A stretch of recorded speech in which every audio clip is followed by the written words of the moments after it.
I was so eager to finish this one and make a video about it to share some of the important ideas I came across. Actually, almost all the ideas in this book are interesting, but can't include them all in a video, so you kind of have to read the book yourself, or at least a summary of it, because, as always, this is not going to be a summary. The book we're discussing today is Dare to Lead by Brené Brown.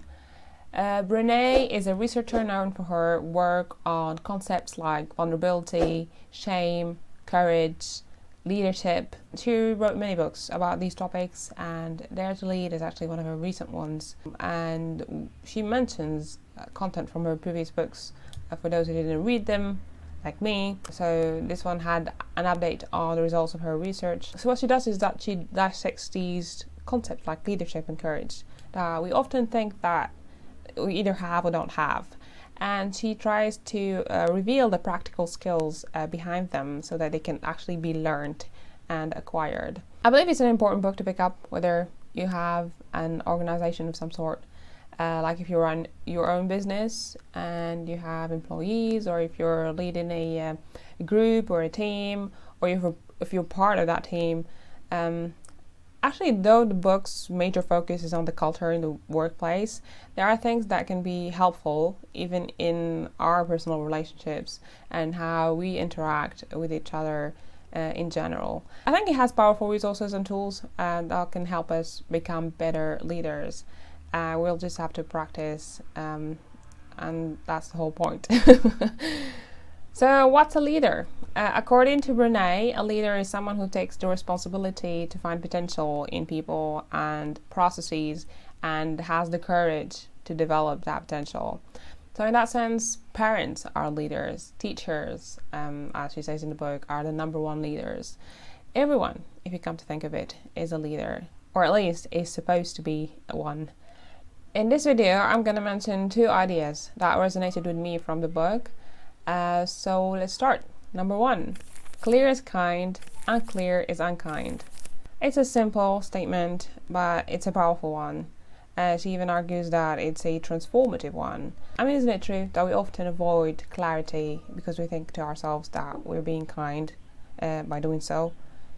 For example, in giving feedback, or when we talk about our expectations to other people. In being unclear about these things, we're actually being unkind and unfair, because this will lead us to holding these people accountable for and blaming them for not delivering. And this also leads to talking about people rather than to them, which is not a good thing. When we're avoiding clarity and thinking we're being kind to the person, we're almost always trying to make ourselves feel comfortable, and so we can add selfish to the mix.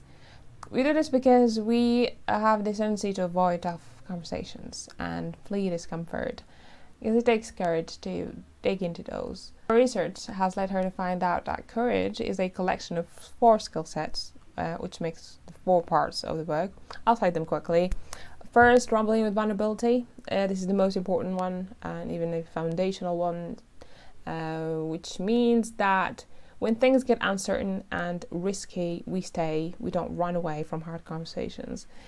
2, living into our values, which means that we not only define what our values are, but we also specify the behaviors that support them in order to hold ourselves accountable for them. 3, brave in trust, which is building trust, because trust is the most difficult topic to bring and talk about, because no trust, no connection, which you can say is all we're looking for in our interactions as human beings. And last but not least, learning to rise, which is about learning how to get back up after failure and disappointment, which is critical if you want to choose courage, because failure and getting hurt and all that is just inevitable and will eventually happen, and it's part of courage anyway. So these are the 4 skill sets to adopt in order to be courageous. Let's get back to our point on clear is kind, because at the same time she says that she's not a fan of anything that's brutal, including honesty, which sounds a bit contradictory, but she says honesty is the best policy, but honesty that's motivated by shame, anger, fear, or hurt is not honesty. It's shame, anger, fear, or hurt disguised as honesty. Just because something is accurate or factual doesn't mean it can't be used in a destructive manner. So I think it's all in the way things are being said and the intention behind our statements. Is it empathy, or is it shame, anger, fear, or hurt? Because I think it'll eventually be revealed in our delivery. The second idea is emotional literacy. I loved the emotional literacy idea from this book. She means by emotional literacy the ability to recognize and name the emotions we're experiencing and understand how they're expressed in our behavior and how our body responds to them. Because emotions can hurt, especially negative ones, of course. They inflict physical pain, as neuroscience has shown. I think everyone is familiar with that pain in the throat or in the chest or in the gut, and it's always the digestive system for a reason, or sometimes in the heart. And so she says, being able to know the real feelings that lie under anger or silence, because these two are the go-to expressions that are easy to adopt rather than expressing much harder emotions like hurt, for example. Also, being able to recognize the subtle differences between disappointment and anger, between shame and guilt, between fear and grief. These are so critical to the set of skills like empathy and resilience, and also the ability to rise after we fall, that allows us to be courageous leaders. She says, emotional literacy, in my opinion, is as critical as having language. When we can't name and articulate what's happening to us emotionally, we cannot move through it. And I love this because it's so true. Like even when she gives the definition of one of these concepts, like vulnerability, shame, resilience, it's so satisfying to have the exact wording of their meaning. Like, naming is such an important thing for us as humans. It clears the fog and that surrounds on the ideas in our minds, or else it's just so disturbing. She's still conducting the research on emotional literacy, and I personally can't wait for her findings to be published. In the book, she says that she wanted to write an actionable book, one that could be read cover to cover on one flight.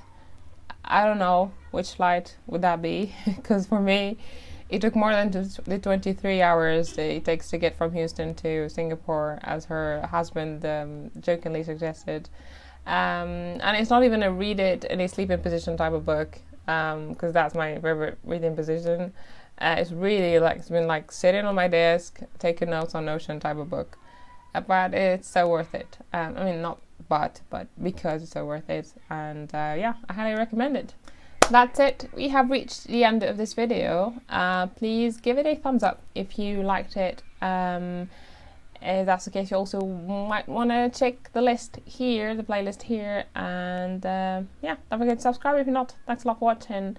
Bye.